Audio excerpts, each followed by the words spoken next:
اللہ اکبر.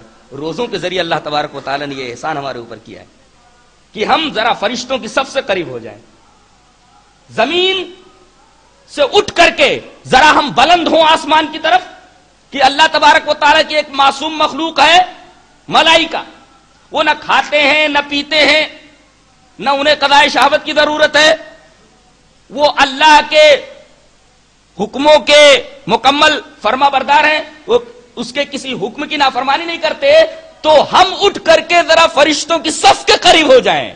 وہ کھانا نہیں کھا رہے, ہم بھی کھانا نہیں کھا رہے, وہ پانی نہیں پی رہے, ہم بھی نہیں پی رہے, وہ قضائے شہوت سے مبرہ ہیں, ہم بھی قضائے شہوت نہیں کر رہے, وہ زبان سے کچھ غلط بات نہیں نکالتے, وہ وہی کرتے ہیں جن کے کرنے کا اللہ حکم دیتا ہے. تو روزوں کی حالت میں ہم ایسے بن جائیں جیسے فرشتے ہوتے ہیں. اس طرح ہمارا جوہر ملکوتی جوہر ارضی کے اوپر غالب آ جاتا ہے. اور انسان کی فیروز مندی کا سارا راز یہی ہے, اس کی کامیابی کا سارا راز یہی ہے.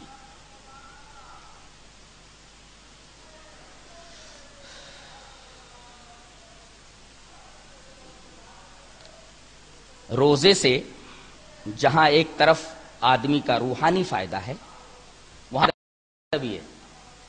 بہت سارے مریضوں نے یہ کہا, مختلف امراض میں مبتلا لوگوں نے یہ کہا, خاص طور سے ہارٹ پیشنٹس نے تو یہ کہا کہ روزوں کی وجہ سے ہمیں کافی آرام ملتا ہے, کافی سکون ملتا ہے, اور وہ روزوں کی برابر پابندی کرتے ہیں. اب روزوں کے مکمل فائدے یہ تو اطباء اور ڈاکٹرز ہی بتا سکتے ہیں, لیکن ایک بات تو ایک عامی آدمی بھی جانتا ہے کہ عام طور پر بیماریاں خرابی معدہ کی وجہ سے ظہور پذیر ہوتی ہیں. آدمی کا معدہ خراب ہو جاتا ہے, آدمی بیمار ہو جاتا ہے. اکثر بیماریاں خرابی معدہ کی وجہ سے ظہور میں آتی ہیں. اور معدہ خراب کب ہوتا ہے؟ جب اس کے اوپر ضرورت سے زیادہ برڈن ڈال دیا جائے, ضرورت سے زیادہ بار ڈال دیا جائے, ضرورت سے زیادہ بوجھ ڈال دیا جائے, معدہ خراب ہو جاتا ہے. روزوں کے ذریعے معدے کے اوپر سے یہ بوجھ ذرا کم کر دیا جاتا ہے. مشین لوہے کی ہی کیوں نہ ہو, برابر چلتی رہے خراب ہو جاتی ہے. اس کو دیر پا رکھنے کے لیے ضروری ہے کہ اس کو آئل دیا جائے, اس کو کچھ دیر روک کر کے اس کی صفائی وغیرہ کی جائے تو مشین دیر پا ہوتی ہے. یہی حال ہمارے جسمانی مشین کا بھی ہے کہ معدہ یہ پورے بدن میں ایسا حصہ ہے جو کبھی آرام نہیں کرتا, کبھی آرام نہیں کرتا.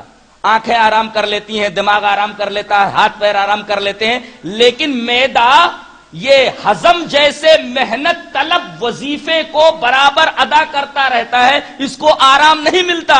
لہذا اس کو بھی تھوڑا سا آرام دے دو.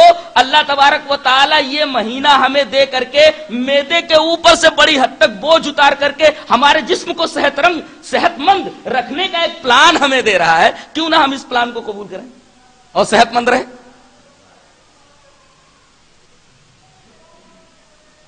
سب سے محنت طلب وظیفہ ادا کرتا ہے معدہ, ہضم کا, ڈائجسٹ کا. لہذا اس کا خیال تو بہت زیادہ رکھنا چاہیے. اللہ تبارک و تعالیٰ نے ہمیں روزوں کے ذریعے اس کی بھی صفائی کا اور اس کو بھی کنٹرول کرنے کا بہترین موقع عنایت فرمایا ہے. غور کریں تو ایک بات اور آپ کو نظر آئے گی کہ تربیت اخلاق, حصول تقوی اور تزکیہ نفس کا ایک مکمل نصاب ہے روزہ. اس سے بہتر اور کوئی عبادت نہیں ہے. یہ ایک مکمل نصاب ہے تزکیہ نفس اور تربیت اخلاق کا. اگر آدمی کو اپنے نفس کا تزکیہ مطلوب ہو, آدمی کو اپنے اخلاق کی تربیت کرنی ہو, تو اس سے بہتر کورس اور اس سے بہتر نصاب آپ کو کہیں نہیں ملے گا. وہ کیسے؟ کہتے ہیں کہ تزکیہ نفس اور تربیت اخلاق کی ریاضت کے لیے 4 چیزیں لازم ہوتی ہیں. کم خوری, کم گوئی, کم خوابی, کم آمیزی. یہ 4 چیزیں تزکیہ نفس